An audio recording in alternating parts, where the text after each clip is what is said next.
But at that time, after progression on that, I'm not trying to find additional lines of endocrine therapy. If someone has declared, or if their cancer has declared itself as endocrine resistant, I think that it's appropriate to then move on to chemo, and then we can substitute chemo with a more effective therapy in ADC, like TDXD.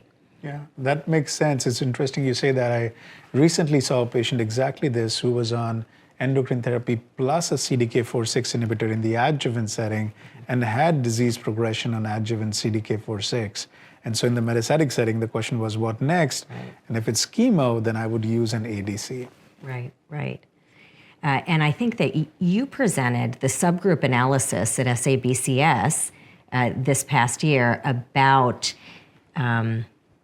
basically time to progression on prior therapy and that analysis of how TDXD performed in those populations. And I found that data to be very compelling, because even in these populations where you would think that their disease was very aggressive, they did quite well with TDXD.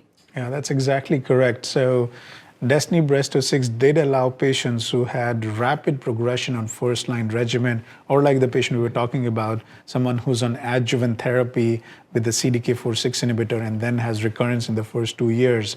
So that was allowed, plus patients if they had disease progression in the first 6 months of endocrine plus CDK4/6 inhibitor in the metastatic setting. And when we use endocrine therapy plus CDK4/6 in the metastatic setting, generally we expect 2.5, 3 years in terms of an average, and that's why we use these drugs. But there's a subset of patients who have rapid progression on endocrine plus a CDK4/6 inhibitor. So in that setting, I'm concerned that this patient has endocrine resistant disease, maybe primary endocrine resistance.